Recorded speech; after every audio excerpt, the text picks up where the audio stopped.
Hello, I'm Kankakee County Sheriff Mike Downey. Over the last several weeks, many members of our community, predominantly those following our social media outlets, have been paying attention to several fugitives for which additional attention has recently been cast.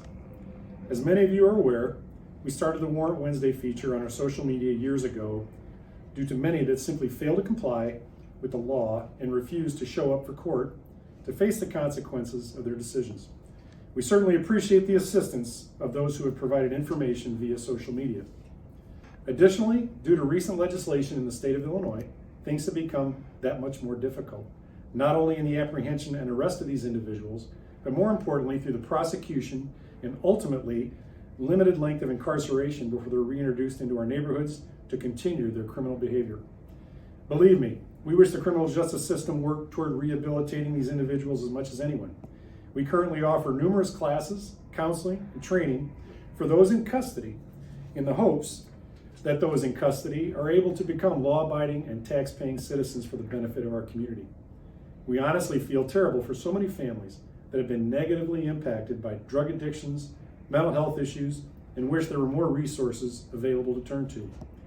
However, my job as your county sheriff is to enforce the law and to hold those accountable when they make a personal decision to break it, whether it be to support their drug habit or not.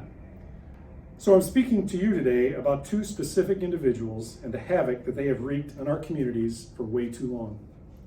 The first is 28-year-old Josh Morales.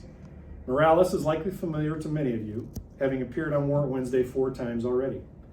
That's 4 individual times he made a conscious decision to avoid accountability and refuse to show up for court.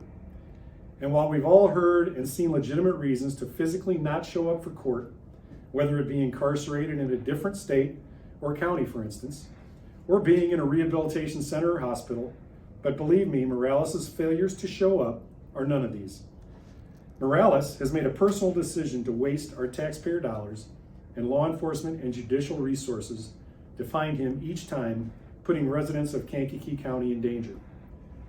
This most recent hunt for him resulted in a great deal of time and resources, which eventually led Crime Stoppers offering reward money, resulting in his apprehension. Some may likely look at his warrant and say, all of this for a stolen car or stealing a catalytic converter, although the average cost of victims in these cases is between $1,200 and $2,000. It's absolutely ridiculous that we have to spend this much time and effort hunting for someone that simply refuses to show up for court. However, if we didn't spend this much time to rearrest Morales, we would undoubtedly be criticized for the rising number of vehicle thefts as well as catalytic converter thefts throughout our communities. Morales is the same individual that we had to physically extract from a mobile home back in June of this year. Even when he obviously knew the game was over, he still refused to come out of the trailer voluntarily and surrender to awaiting law enforcement and ultimately face the consequences of his criminal acts. It should be mentioned that there were stolen catalytic converters in and about his property that day as well. That day, in fact, Morales chose to hunker down and wait for our SWAT team to enter the residence by force and remove him. The real sad thing is, several members of his family continued to complain that the mobile home was damaged by law enforcement as opposed to placing the blame where it truly belongs, on Morales. It should be noted that following the arrest back in June, Morales applied for and was granted drug court. Why or how, you ask? Once again, you can look to our legislators who changed the rules of drug court. In prior years, a person like Josh Morales would not have been eligible for drug court. But our pro-criminal legislature changed the law which made Morales eligible for the drug court program. I think it's important for many to truly understand who we are talking about. Since 2010, Josh Morales has been booked into the Jerome Combs Detention Center 19 different times. His name has been mentioned in 64 different criminal case reports from 10 different police agencies in Kankakee County. And as most of you are aware, he's got his fair share of issues to the south of us in Iroquois County as well. And to top it off, he's no model inmate once we incarcerated him. We've had 24 incidents prior to today where he has misbehaved or caused some sort of issue in the jail. Many of the agencies have extensive cases on him regarding traffic violations as well. One of the most frustrating things about Morales is that the police, and specifically the sheriff's office, so often take the blame for Morales' presence back in our communities. So many people comment on our social media that we should have kept him in the first few times we had him, for instance. Well, I think it's important to realize that we have had very little to do with what transpires post-arrest. We don't determine his charges, although we recommend them. We don't set his bond amount. We don't determine his ultimate sentence. In fact, once an individual is sentenced to the Illinois Department of Corrections, the local jurisdiction, in this case Kankakee County, has no say in his release date, regardless of the sentence imposed by the local court of jurisdiction. In addition, since Governor Pritzker took office in 2018, Illinois prison population is down over 20,000 inmates, most of whom have been released early.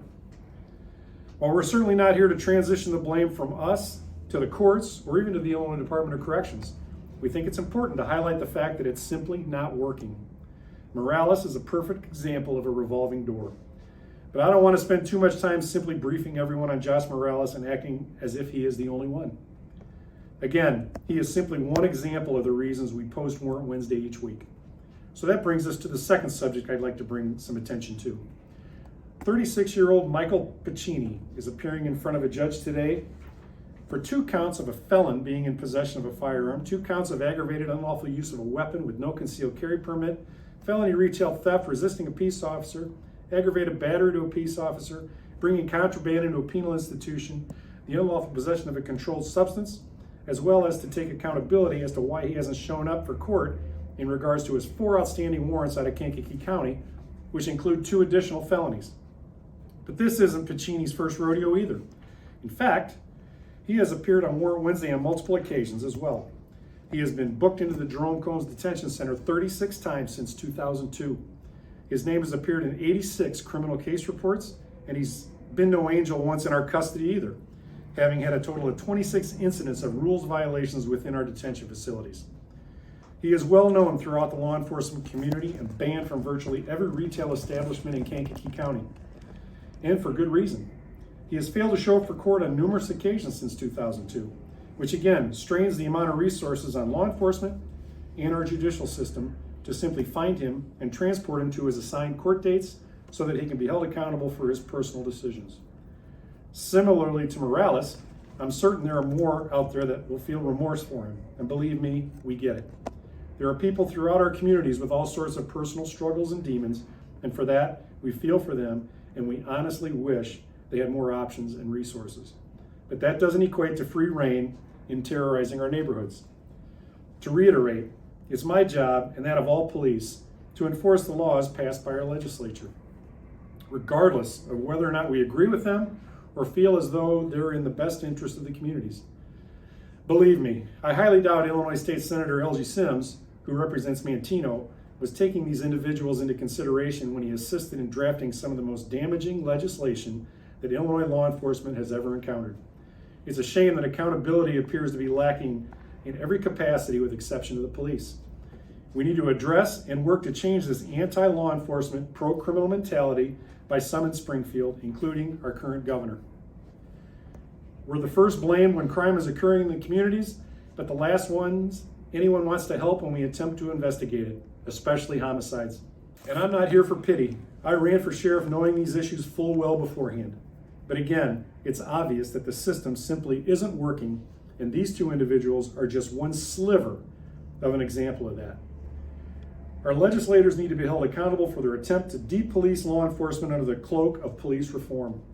Passing laws that gives criminals increased ability to not face consequences for their illegal acts is not solving problems, but adding more victims and caseloads to our overburdened court system. Our legislators are forcing law-abiding taxpayers to fund our criminal justice system by allowing fees, fines, and court costs to be waived in some cases. Those who cause these problems are the ones who should be paying for the cost of our judicial system and not law-abiding citizens. So on to the purpose of this video. I encourage all law-abiding members of our community who are simply fed up with the amount of crime and the lack of accountability on those committing them to stand with us. We're not asking you to engage anyone, but call law enforcement when you see something, including someone you know, to be on Warrant Wednesday. Assist the police the best you can.